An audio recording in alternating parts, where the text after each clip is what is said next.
여러분, 마태복음 123번째 시간입니다. 오늘은 우리가 이미 봉독한 대로 예수님께서 세 번째로 순환 받으시고 죽으셔야 될 것, 그리고 부활하실 것을 예고하는 말씀입니다. 세 번째의 순환 예고가 왜 필요했을까라고 하는 것을 우리가 예수님께서 앞에서 이미 우리들에게 예고해 주셨던 순환 예고, 첫 번째 예고와 두 번째 예고를 살펴보면 왜 이 세 번째에도 예수 그리스도께서 이렇게 말씀하셔야 되는지를 깨닫게 되리라고 생각이 되어집니다. 첫 번째 순환 예고는 베드로의 신앙 고백과 깊은 관련이 있죠. 마태복음 16장에 그 유명한 가이사라 빌립보에서 베드로가 예수님에게 주는 그리스도시요 살아계신 하나님의 아들이시다 라고 하는 유명한 신앙 고백을 드려요. 그 고백을 들으신 예수님께서 축복하십니다. 바요나 시모나 네가 복이 있도다, 네가 복이 있도다, 이렇게 축복하시면서 그 신앙 고백 위에 음부의 권세가 이기지 못할 교회를 세우실 것을 약속하십니다. 새로운 이 말씀이 그 고백 위에 주어진 것이에요. 예수님께서 얼마나 기뻐하셨으면 그렇게 베드로를 축복하시고 하나님 나라의 모형이자 완전한 하나님 나라의 실현 도구로 생각하시는 교회를 약속해 주셨겠습니까? 그런데 예수님께서 그 교회를 세우실 것을 약속하시면서 첫 번째 십자가 순환 예고를 하셔요. 그래서 사실은 교회 자체가 예수 그리스도의 십자가와 뗄래야 뗄 수 없는 관계다라고 하는 것을 우리가 잘 알 수 있어요. 그럼에도 불구하고 베드로에게 국한시켜서 이 말씀을 생각해 보면 예수님께서 순환 예고를 첫 번째 했었을 때 베드로의 반응은 주는 그리스도시고 살아계신 하나님의 아들이시니다가 아닙니다. 예수 그리스도를 한쪽으로 그렇게 데리고 가서 꾸짖는 장면이 나타나요. 여기 꾸짖다라고 하는 단어는 예수님께서 귀신을 내어 쫓으실 때 사용하는 단어입니다. 예수 그리스도에게 항변하죠. 우리말 성경에 의하면 절대로 십자가에 죽으셔서는 안 됩니다. 이런 일이 일어나지 않을 것입니다. 그랬을 때 예수님께서 베드로를 향하여 지체 없이 사단아 이렇게 말씀하시면서 내 뒤로 물러가라, 너는 나를 넘어지게 하는 자로다 책망하십니다.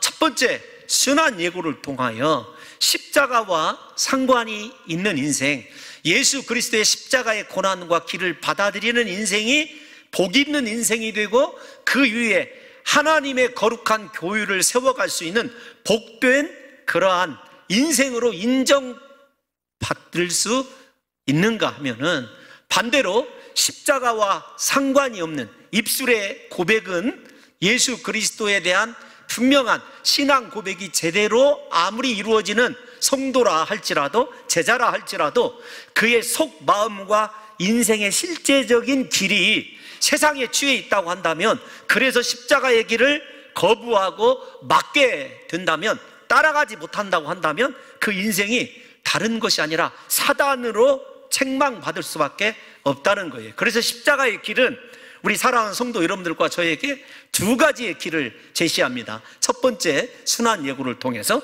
내 인생이 복 있는 자의 반열에 서서 하나님의 거룩한 교회를 세울 수 있는 진정한 반석 같은 예수님이 인정하는 믿음의 사람이 될 것인가, 아니면 사단이 될 것인가. 사랑하는 성도 여러분들과 저의 입술의 고백, 찬양과 기도대로 우리의 삶이 예수 그리스도의 십자가를 수용함으로 주님이 걸어가시는 그 길을 걸어갈 수 있는 믿음의 사람인지, 아니면 형식적이고 또 종교인이 되어서 입술로는 가장 예수 그리스도를 기쁘시게 하는 자인 것 같은데 속으로 추구하는 것이 세상의 영광과 성공과 출세라고 한다면 언제든지 우리의 인생도 그리스도 예수께 사단이라고 책망받을 수밖에 없다는 사실을 먼저 기억하시고, 우리 성도 여러분들의 인생이 십자가의 길을 수용함으로 말미암아, 십자가의 길을 그리스도와 함께 걸음으로 말미암아 부디 복이 있도다, 이렇게 예수 그리스도께 복 있는 인생으로 인정받으시는 역사만 있으시기를 예수님의 이름으로 축원합니다. 두 번째 순환 예고는요, 세상 말로 표현하면 예수 그리스도의 인기가 하늘을 찌를 때예요. 갈릴리에서 죽은 자도 살리시고 중풍병자도 고치시고, 심지어는 바다에 있는 풍랑도 잔잔케 하신 온전한 그 크고 놀라운 하나님 되심의 능력이 선포되어지고, 말씀을 들은 성도들이 이 말씀이 다른 서기관들과 다르고 권세 있는 말씀이다 라고 인정받으실 그때에, 마태복음 17장 22절에서 23절을 보게 되면은 예수님께서 제자들에게 두 번째 순환을 예고하십니다. 예수 그리스도를 사람들이 메시아라고 칭송하면서 그렇게 환호하며 예수님을 따를 때 제자들의 마음이 얼마나 들떴겠습니까? 그런데 그 들뜬 마음에 요즘 말로 표현하면 예수님이 찬물을 끼얹으시는 거예요. 너 사람들의 칭찬과 사람들의 영광을 바라보지 말아라. 우리 십자가에 못 박혀 죽어야 되는, 하나님이 원하시는 길을 걸어야 된다. 예수님이 두 번째 이렇게 말씀을 하셔요. 그런데 두 번째 예고의 특징이 하나 있습니다. 어떤 것이냐면 마태복음 17장 23절을 한번 띄워놔 주세요. 어떤 거냐면 제자들이 예수 그리스도의 두 번째 순환 예고를 들었을 때 매우 근심하더라 라는 말이 첨가되어 있어요. 이것이 첫 번째 순환 예고와 다른 점이에요. 근심하더라. 그런데 여러분, 저 근심하더라 라고 하는 단어가 불과 몇 주 전에 우리가 살펴본 단어예요. 어떤 단어냐면, 이 부자이자 청년이자 관원이었던 사람이 예수님께 나오죠. 엎드려서, 선한 선생님이여, 내가 무엇을 하여야 영생을 얻으리이까? 예수님의 그 다음 질문들이 있지 않습니까? 네가 어찌하여 나를 선하다 하느냐? 선하신 이는 한 분밖에 없다. 이렇게 하시면서 계명을 지켜라. 그거 내가 어렸을 때부터 다 지켰습니다. 그랬을 때 예수님께서 그 부자 청년에게 뭐라고 말씀하시죠? 네가 온전해지고자 할진대 가서 네 소유를 팔아라. 그래서 가난한 자들에게 주라. 이렇게 말씀하셨어요. 그리고 너는 나를 따르라. 제자로 부름을 하신 거죠. 그런데 19장 22절에 보면 그 부자 청년이 하나님 예수님의 거룩한 길보다는 재물이 많은 거로, 재물을 사랑했으므로 어떻게 되냐면 듣고 근심하며 갔어요. 자, 17장 23절에서 두 번째 순환 예고 때 근심하다라 라고 하는 단어와 그 다음에 오늘 우리가 다시 생각해보는 이 예수님의 두 번째 순환 예고, 그 다음에 영생에 관한 질문을 했던 부자 청년에게서 일어나는 것이 어떤 것이냐면 근심이에요. 그런데 이 근심이라고 하는 단어가 언제나 귀결되는 것이 어떤 것이냐면 신앙적 실패입니다. 왜 실패하게 되느냐? 예수님이 걸어가시고자 하는 길과 제자들이 추구하는 길이 다르기 때문에 그래요. 아니, 지금 예수님과 제자들이 동행합니다. 같은 길을 걷고 있어요. 그런데 길을 걷는 이유와 목적이 달라요.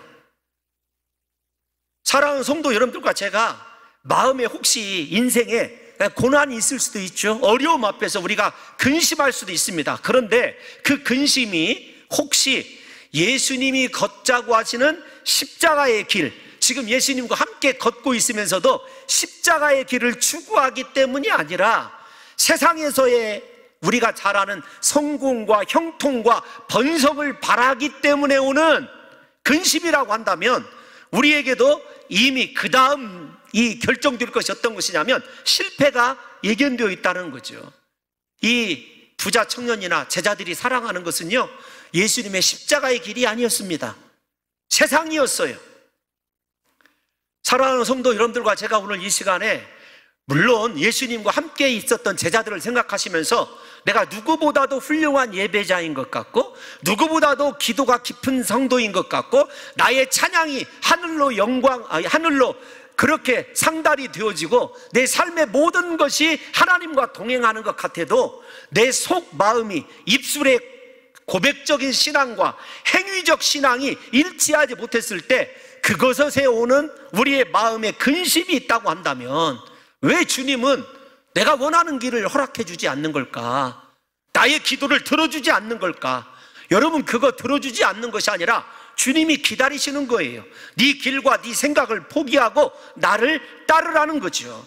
사랑하는 성도 여러분, 오늘 이 시간에 나의 지금의 인생길이 예수님이 원하시는 그 길을 걷고 있는지, 아니면 껍데기 몸만 예수님과 함께하는 제자들의 모습인지를 저와 여러분들이 생각해야 돼요. 그래서 다시 물어야 됩니다. 내가 진실로 사랑하는 것이 예수님의 십자가인가 아니면 세상인가를 깊이 한번 생각해 봐야 돼요. 여러분, 이 제자들이 얼마나 한심하냐면 요한복음 14장을 보게 되면은요, 우리가 잘 아는 도마, 빌립 등이 등장을 해요. 예수님께서 이렇게 말씀하십니다. 너희는 마음에 근심하지 말아라. 하나님을 믿으니 또 나를 믿어라. 너희 아버지 집에 거할 곳이 많도다. 그렇지 않으면 내가 너희에게 일렀으리라. 내가 너희를 위하여 거처를 예비하러 간다. 쭉 얘기를 하세요. 그런데 이 제자들이 예수님이 거처를 예비하기 위한, 즉 그들에게 주실 영생을 예비하기 위하여 걸으시기를 원하는 십자가의 길을 도저히 받아들이지 못합니다. 대표적인 사람이 도마이거든요. 우리가 건너뛰고 5절 말씀을, 요한복음 14장 5절 말씀을 보면 도마가 이렇게 말해요. 주여, 주께서 어디로 가시는지 우리가 알지 못하거늘 그 길을 어찌 알겠사옵나이까. 생각해 보세요. 지금까지 예수님 따라오고 예수님께서 십자가의 길을 말씀하셨고 이 땅에 많은 사람을 대속하시기 위한 속죄 제물로 오신 것을 제자들에게 가르쳐 주셨어요. 그런데도 불구하고 제자들은요, 예수님이 걸어가시는 십자가의 길을 이해조차 하지 못하고 있는 것을 우리가 저 말씀을 통해서 보게 되는 것 아니겠습니까? 그럴 때 예수님께서 우리에게 유명한 말씀을 해주셔요. 어떤 거냐면 내가 곧 길이다, 진리다, 생명이다. 나로 말미암지 않고는 아버지께로 올 자가 없다. 무슨 말입니까? 나와 함께 십자가의 길된 그곳을 향하여 나가지 아니하는 자에게는 내가 아무리 예비한 아버지 집에 거처가 있다 할지라도 들어갈 수 없다라는 말씀을 주님이 해주셔요. 영생과 구원에 관한 말씀 아니겠습니까? 주님이 지금 우리들에게 이 시대에도 질문하시는 것이 다른 것이 아닙니다. 너 아버지의 집과 연결되어 있는 내가 원하는 십자가의 길로 향하고 있느냐라고 하는 것을 예수님께서 지금 저와 여러분들에게 묻고 계신 것입니다. 사랑하는 성도 여러분들이요, 길이신 예수님을 따르면서도 십자가의 길로 향하시는 예수 그리스도와는 전혀 상관없는 꿈을 꾸고 생각에 사로잡혀 있는 제자들이 이해가 되십니까? 십자가에 죽으시기 위하여 예루살렘으로 향하시고 계시는 예수님을 제자들은 이해조차 하고 있지 못한 상황이기 때문에 세 번째 순환 예고가 필요한 것 아니겠습니까? 우리 조금 냉정한 것 같지만 우리 자신의 신앙을 한번 생각해 보십시다. 사랑하는 성도 여러분, 여러분들이 생각할 때 나는 이만하면 온전한 예배자다, 온전한 신앙인이다, 여러분 그렇게 생각할 수 있어요. 아니, 그렇게 해줘야 됩니다. 그런데 진짜 지금 내가 걷고 있는 그 길이 예수님과 겉으로만 동행하는 정도가 아니라 십자가의 길, 주여 걸어가소서 내가 뒤따라가며 예수님의 십자가에서 함께 죽겠나이다라고 하는 신앙의 확실한 결단이 있는 길인지를 사랑하는 성도 여러분들과 제가 생각해 봐야 한다는 거예요. 부디 종교인이 되지 마시고 진짜 신앙인이 되시고 예수님의 제자가 되셔서 예수님이 원하는 길을 걸으실 수 있는 저와 여러분들이 되시기를 예수님의 이름으로 축원합니다. 십자가의 길을 외면하는 인생은요, 근심할 수밖에 없어요. 부디 한 줄로 다시 요약해 드리자면 예수님만 사랑하십시오. 부디 세상 것 때문에 근심하고 염려하고 실패로 끝날 인생이 아니라 예수님과 함께 승리의 영광의 부활에 이르게 되는 귀한 성도들 되시기를 예수님의 이름으로 축원합니다. 오늘 세 번째 순환 예고는 두 번의 순환 예고와 다른 점이 있어요. 첫 번째 다른 점은 어떤 것이냐면 장소가 틀려요. 물론 장소가 다르지요. 그런데 그 장소가 첫 번째 가이사라 빌립보, 두 번째 갈릴리 이렇게 구체화하지 않아도 장소가 다르다. 그런데 어떤 거냐면 예수님이 이미 예루살렘 길로 들어서셨어요. 십자가의 길로 들어서신 상태에서 말씀하신다는 것은 비장한 말씀 아니겠습니까? 그 다음에 한 가지 더 차이가 있습니다. 어떤 거냐면 고난에 대해서 처음으로 구체적으로 말씀하셨다는 거예요. 대제사장들과 장로들에게 취함당하고 이방인들에게 넘겨지게 되고 조롱과 그 다음에 모욕과 수치와 채찍질을 받으실 것을 예수님께서 고난에 대하여 구체적으로 열거하고 계시다는 거예요. 크게 이 두 가지가 다릅니다. 그런데 예루살렘으로 향하신다, 예루살렘 길에 들어서셨다라고 하는 것을 누가복음의 시점으로 한번 바라보면 굉장히 비통하고 혹은 아주 비상한 시기임을 알 수가 있어요. 우리 누가복음 9장 51절 말씀 한번 띄워놔 주시기 바랍니다. 함께 읽겠습니다. 시작. 예수께서 승천하실 기약이 차감해 예루살렘을 향하여 올라가기로 굳게 결심하시고. 아멘. 누가는 조금 달라요. 마태도 마가도 다 기록하고 있는데 이 저자마다 성령님께서 사용하시는 그 내용이 다른 것 같아요. 지금 누가는 무엇을 바라보고 있냐면 십자가의 고난보다는, 그리고 부활의 영광보다는 하나님의 원래의 승기라고 하거든요. 원래 자리로 가시는 승천에다가 초점을 맞추고 있어요. 제가 저 말씀을 우리 성도 여러분들과 제가 좀 이해를 했으면 좋겠어요. 왜 이렇게 저자들마다 바라보는 것이 다른가를 생각해 보면 성령이, 하나님이 사람을 쓰실 때에도요 사람의 그릇별로 쓰시는 것 같아요. 우리가 스케일이란 말 많이 사용하지 않습니까? 하나님께서 믿음의 크기 혹은 그릇의 크기, 꿈의 크기대로 하나님께서 그것에 합당하도록 알맞도록 사용하시는 것 같아요. 그래서 저 말씀을 제가 묵상을 하면서 이런 생각이 들더라고요. 하나님, 이왕에 하나님의 종으로 살아가는 것, 하나님 앞에서 비전도 그 다음에 그릇도 좀, 마음도 좀 넓어지고 크게 해달라고 제가 잠시 묵상한 적이 있거든요. 우리 사랑하는 성도 여러분들에게도 오늘 이 시간에 하나님이 믿음의 그릇을 좀 크게 해주셔서 여러분들의 신앙의 기도와 신앙의 포부가 좀 더 다른 차원의, 다른 성도들과는 조금 더 깊고 높은 차원의 신앙생활을 할 수 있기를 예수님의 이름으로 축원합니다. 어쨌든 누가는 달라요. 부활, 고난, 그것이 아니라 승천에다가 한 차원 더 높게 초점을 맞추고 예수님의 십자가의 길을 이해하고 있어요. 그런데 그 십자가의 길을 설명할 때 마태, 마가와 좀 다릅니다.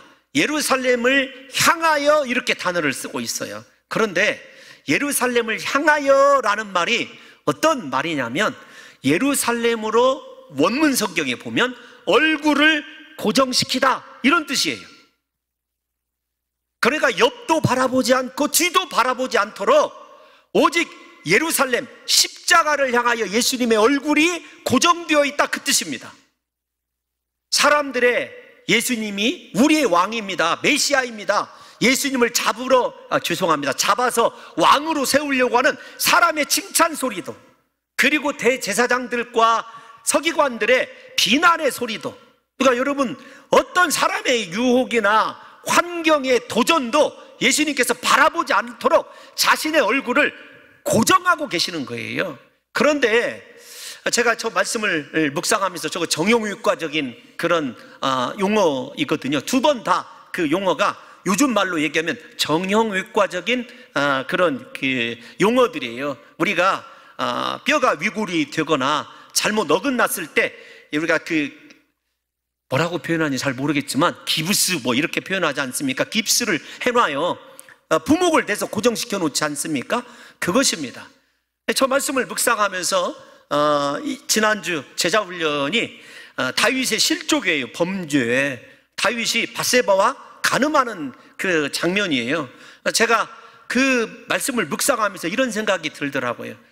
다윗의 타락의 문제는 시선의 문제예요. 얼굴이 어디로 향하고 있었냐의 문제입니다. 왜냐하면 두 가지 것이 드러나거든요. 여러분 나중에 댁에 가셔서 사무엘하 11장을 읽어보시기 바랍니다. 어떤 것이 다른 거냐면 다윗은 평소에 항상 주의 장막을 사모했어요. 그가 궁궐에 있었을 때에도 바라보는 것은 주의 장막이에요. 그래서 그가 그렇게 이야기하고 있지 않습니까? 주의 장막이 어찌 그리 사랑스러운지. 조금 함축해서 얘기하면 악인의 궁정에서 첫날보다 주의 장막에 문지기로 사는 하루가 훨씬 더 내게는 소중합니다. 이렇게 고백했던 사람이에요. 그러니까 다윗이 궁궐에 있어도 그의 시선이 성경을 읽어보면 주의 장막에서 떠나지 아니에요. 두 번째, 다윗이 최초로 하나님의 언약궤와 분리된 사건이 사무엘하 11장 밧세바와의 간음 사건입니다. 다윗이 여러분 사무엘하 5장에서부터 그 오베데돔 집에서부터 하나님의 법궤가 자신의 궁궐로 자신의 성으로 올 때 얼마나 기뻐했던지를 생각해 보세요. 그 뒤로부터 다윗은 모든 전쟁에 나갈 때 하나님의 법궤를 앞세우고 나갑니다. 하나님의 법궤를 앞세우고 나가고 심지어 법궤가 나오지 못할 때에는 에봇이라도 가지고 나갔던 하나님과 함께하고자 하는 열망이 있었던 사람이에요. 그런데 밧세바와 간음했을 때요, 그 하나님의 법궤가 암몬 라빠성에서 야영을 하고 있었어요. 그런데 다윗의 마음속에 내가 지금 하나님의 집을 바라보고 있지 못하다는 것, 두 번째, 하나님의 율법, 하나님의 말씀과 분리되어 있다는 사실을 인지하지 못해요. 두 가지가 인지되지 못해서 우리가 잘 아는 대로 그냥 한번 세상을 바라봤는데 그곳에 목욕하는 밧세바가 있었고 넘어졌거든요. 다시 여러분 저 말씀으로 돌아옵시다. 본문으로. 여러분들의 얼굴은, 여러분들의 시선은 지금 무엇을 바라보고 있습니까? 주의 장막이고 하나님의 율법이고 말씀이고 언약궤입니까? 만약에 우리의 시선이 예수 그리스도와 세상을 번갈아 보고 있다, 여러분 실패합니다. 우리의 시선이 강제적으로라도 오늘 하나님의 말씀에 의하여 예루살렘 십자가의 길, 예수님의 십자가로 고정될 때에 우리가 사람의 유혹도 이길 수 있는 것이고 그 어떤 세상의 시험도 이겨낼 수 있다는 것을 예수님을 통해서 우리가 알게 되는 것 아니겠습니까? 또 하나, 누가복음 9장 51절을 다시 띄워내 주시면 굳게 결심하다, 예수님께서 그렇게 말씀하셔요. 이 부분은 제가 헬라어로 한번 읽어드리면 에스테리센이라고 하는 단어예요. 이 말이 어떤 단어냐면 어떤 사물을 흔들리지 않도록 확고하게 고정시켜 놓는 것, 그런 뜻입니다. 그러니까 예수 그리스도께서도 십자가에 못 박혀 죽으시는 것이 얼마나 고통스러운 일이신지를, 수치스러운 일인지를 잘 알고 계셔요. 그래서 그의 마음이 세상의 그 어떤 것으로도 흔들리지 않도록 예수님께서 그 마음을 단단히 고정시키고 있는 거예요. 나를 보내신 하나님의 뜻, 내가 이 땅에 왜 왔느냐라고 하는 것이 중요한 것 아니겠습니까? 사랑하는 성도 여러분들이요, 우리가 지금 바라보는 것이 십자가라고 생각이 되어지고 그 길로 간다고 한다면 내가 이 땅에 왜 존재하는지, 왜 왔는지를 깊이 생각해 봐야 돼요. 나의 삶의 이유가, 예수님은 많은 사람을 마가복음 10장에 보면 구속하기 위한 대속물로 자기 자신의 목숨을 주시기 위하여 오셨어요. 그것이 한 번도 변해본 적이 없습니다. 사랑하는 성도 여러분들과 제가 오늘 이 시간에 예수 그리스도를 믿고 따르는 제자로서 내가 무엇을 바라보고 있는지, 무엇을 사랑하고 있는지를 한번 주의 깊게 생각해 봐야 됩니다. 어떤 시련과 역경에서도 예수 그리스도 십자가 지고 오직 예수님만 바라보고 나가는 그 인생에게 하나님이 약속하신 부활의 영광과 승천의 놀라운 축복이 예비되어 있는 것 아니겠습니까? 또 하나, 다시 말씀을 드리지만 여러분의 마음이 십자가의 길로만 걸어가기로 확실하게 결심하고 있습니까? 예수님께서 말씀하셨습니다. 우리가 가야 할 길은 넓고 편안한 길이 아니라 좁고 협착한 길이다. 많은 사람이 가고 싶어하는 길이 아니라 다 찾는 사람이 아주 적은 고난의 길입니다. 그러기에 그 길을 걷기 위해서는요, 우리의 시선이, 우리의 얼굴이, 우리의 마음이 흔들려서는 안 된다는 거예요. 사랑하는 성도 여러분들이요, 십자가를 지고 예수님을 따르는 길 결코 쉬운 길이 아니죠. 그래서 예수님께서 뭐라고 말씀하셨냐면, 나를 따르려거든 자기를 부인하고 자기 십자가를 지고 따르라고 말씀하셨어요. 사도 바울의 고백대로 말씀을 드리자면, 내가 날마다 죽지 아니하고는 예수님이 원하는 길을 걸을 수가 없다는 것입니다. 부디 오늘 이 시간에 사랑하는 성도 여러분들이 무엇을 사랑하시는지, 내가 걷고 있는 이 길이 예수님과 함께하는 길이자 예수님이 원하시는 길인지를 다시 한번 생각하셔서, 나에게는 더 이상 예수님의 순한 예고가 필요 없이, 주님, 나의 마음은 정해졌습니다. 주님이 원하시는 그 길로, 그 길이 비록 사망의 음침한 골짜기라 할지라도 그 길을 걸을 것이며, 그 길이 쉴만한 물가와 푸른 풀밭으로 연결되는 길이라 할지라도 그 길로 나아가겠습니다. 오직 나의 만족, 나의 사랑은 예수님밖에 없습니다. 십자가밖에 없습니다. 내가 자랑할 것 예수님의 십자가밖에 없노라고 고백했던 사도 바울의 그 고백이 저와 여러분의 고백 되시기를 예수님의 이름으로 축원합니다. 또 한 가지 생각해야 될 것이, 여러분들에게 말씀드린 대로 예수님께서 십자가에서 세 번째 순환에서는 어떤 고난을 당하실지를 구체적으로 언급하고 계세요. 그 한마디 한마디가 우리 마음을 아프게 하는 말 아니겠습니까? 그래서 우리가 사랑하는 주님이 사람들에게 침뱉음을 당하시고 뺨을 맞으시고 또 잘하는 대로 가시관을 쓰시고 온갖 조롱을 다 받으시고 채찍에 맞아서 고통당하시는 그 모습을 한번 생각해 보세요. 왜 주님이 그 길을 걸으셨죠? 나를 사랑하시기 때문에 그래요. 우리를 사랑하시기 때문에. 사랑이 아니고는 그 고난의 길, 십자가의 길로 걸으시는 예수님을 그 무엇으로도 설명할 수가 없어요. 우리가 그렇게 소중한 존재입니다. 그런데 예수님의 측면에서 한번 생각을 해보십시오. 어떻게 그렇게 고난을 알고도 예루살렘을 향하여 굳게 결심하시고 얼굴을 고정시키셨을까? 두려울 것 아니겠습니까? 앞에서 말씀드린 대로 예수님도 두려움이 있으시죠. 그럼에도 불구하고 그의 마음을 고정시키셨어요. 그런데 예수님이 그 두려움을 이길 수 있는 길이 무엇이냐면, 우리가 잘 아는 대로 죽음다, 죽음이다 라고 하는 것이 끝나지 않을 것을 아셨기 때문이기도 하지만, 먼저 십자가만 놓고 생각해 보면 죽음을 두려워하지 않는 인생, 그러니까 다른 말로 표현하면 내가 죽을 줄 안다, 죽음이 내게 예비되어 있다. 여러분, 그 죽음 앞에 서 있는 사람은요, 아무것도 염려할 것이나 두려울 것이 없는 거죠. 제가 가끔 여러분들에게 인용을 해서 말씀을 드리지만, 십자가에 죽는 것, 그것을 생각하는 것, 좀 다시 세분해서 말씀드리면, 십자가와 내가 죽는다는 사실을 인지하는 인생은요, 모든 것이 단순해져요. 그럴 것 아니겠습니까? 그런데 우리가 왜 십자가의 길을 두려워하냐면, 살려고 하기 때문에 그래요.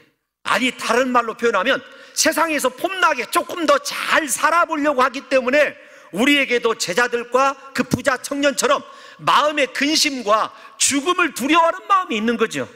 예수 그리스도께서는 왜 죽음을 앞에 두고 두려워하지 않으셨냐면, 물론 십자가에 다시 말씀드리지만 부활의 영광이 기다리고 있기 때문이기도 하지만, 죽어야 그 영광에 참여한다고는 죽음을 기정사실로 받아들이고 있기 때문에 그래요.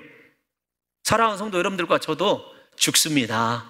그러나 그 죽음과 십자가를 생각하면 지금의 고난, 역경도 아주 단순화될 수 있다라는 거예요. 사랑하는 성도 여러분들이요, 예수님께서 이렇게 죽음 앞에서 고난을 이야기하시고 그 고난을 당당하게 받아들일 것을 생각하시는 것을 우리 성도 여러분들에게 설명해 드리기 위해서 제가 한 사람 떠오른 사람이 누구냐면 사도 바울이에요.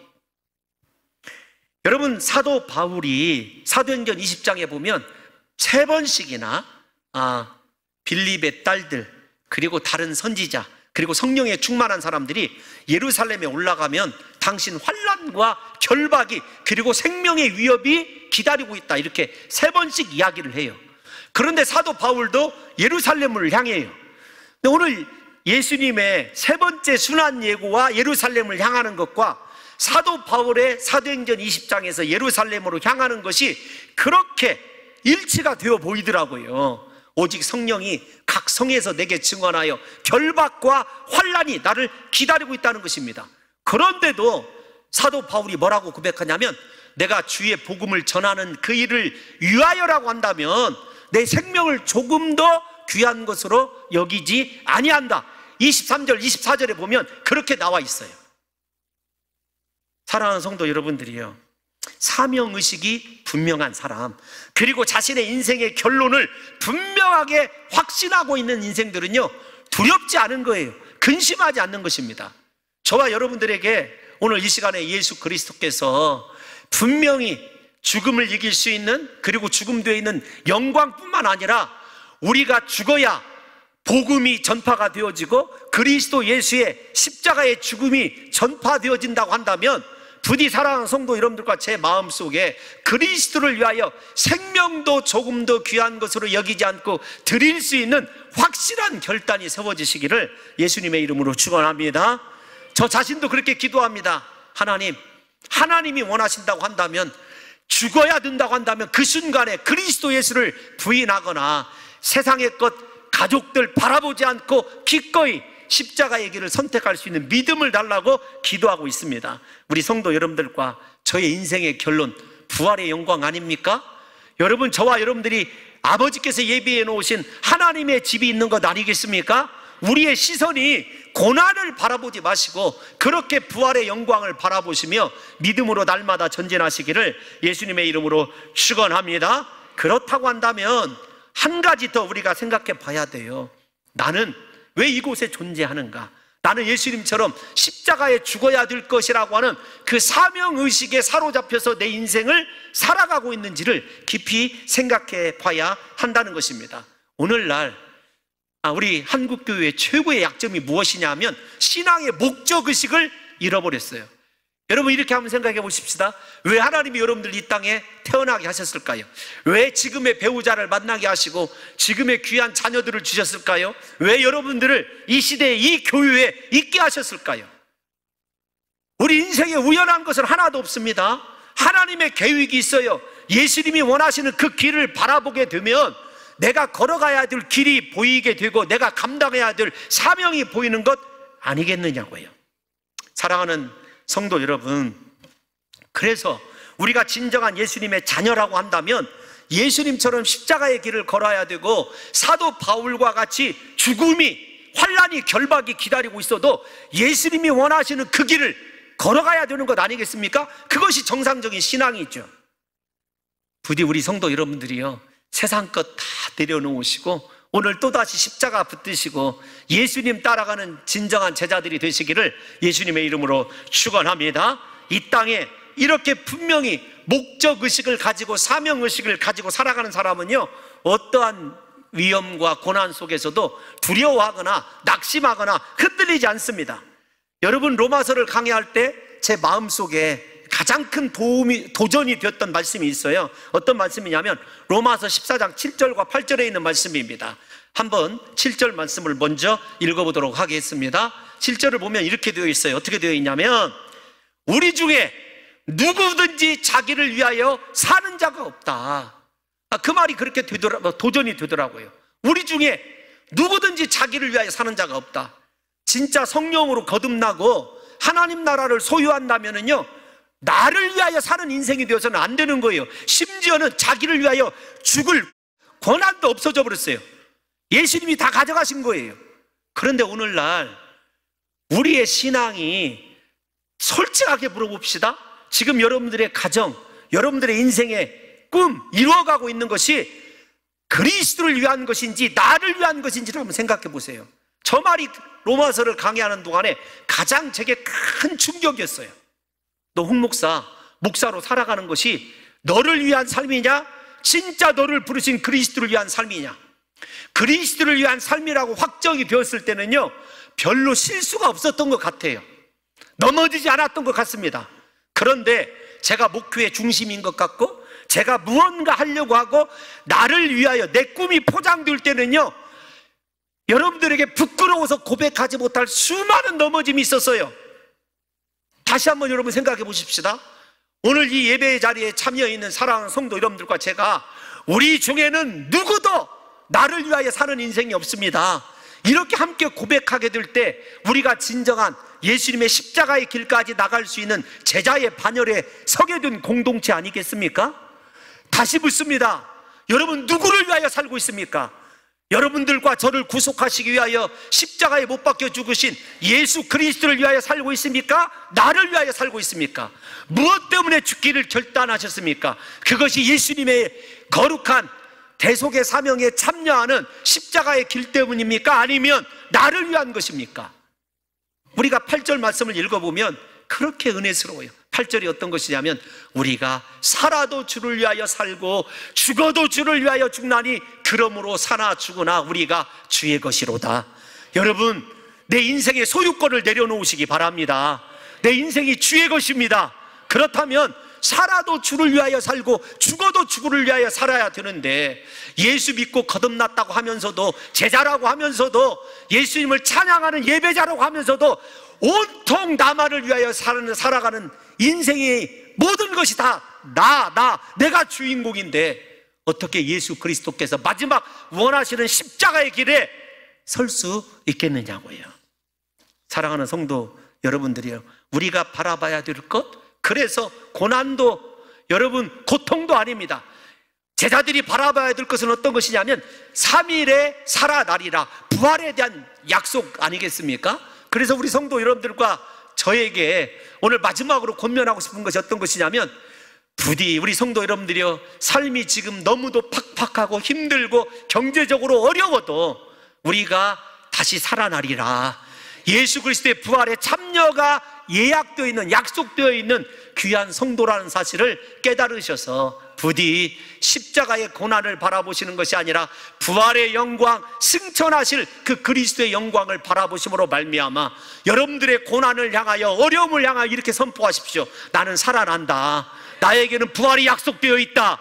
여러분 그 믿음을 가지시고, 죽음도 이겨내는 부활의 능력이 우리에게 있는데 지금의 그 현실, 예수 그리스도께서 어떻게 못 이기게 해주시겠느냐고요.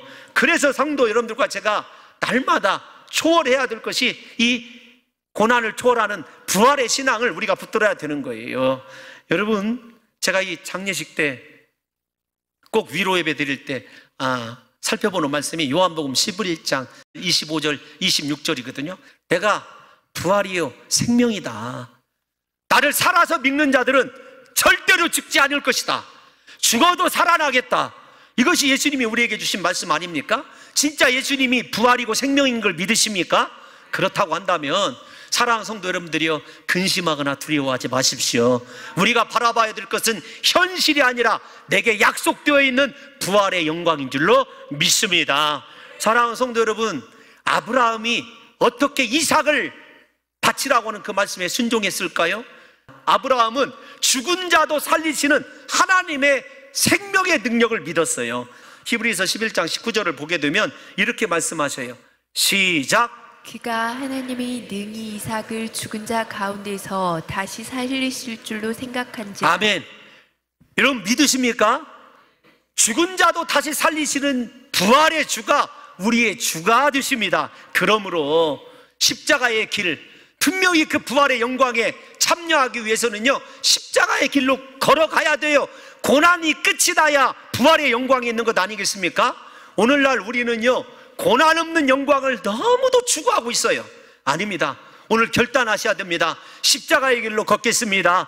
내게 부활의 영광이 있습니다. 내 삶을 온전히 살게 하실 예수 그리스도, 그분을 내가 믿습니다. 그 믿음을 가지고 승리하게 될 때에 사랑하는 성도 여러분들과 저에게 주님이 예비하신 놀라운 영광이 우리의 것이 되는 것 아니겠습니까? 제가 이 목표를 하고 또 힘들어할 때마다, 그리고 묵상하는 말씀이 있어요. 그래서 꼭 우리 성도 여러분들의 발인 예배 때 함께 살펴보는 말씀이 있는데, 사도 바울의 마지막 유언과 같은 말씀이에요. 디모데후서 4장 7절에서 8절을 보면 이렇게 되어 있습니다. 시작. 나는 선한 싸움을 싸우고 나의 달려갈 길을 마치고 믿음을 지켰으니. 아멘. 여러분, 믿음은요 그냥 지켜지는 것이 아니에요.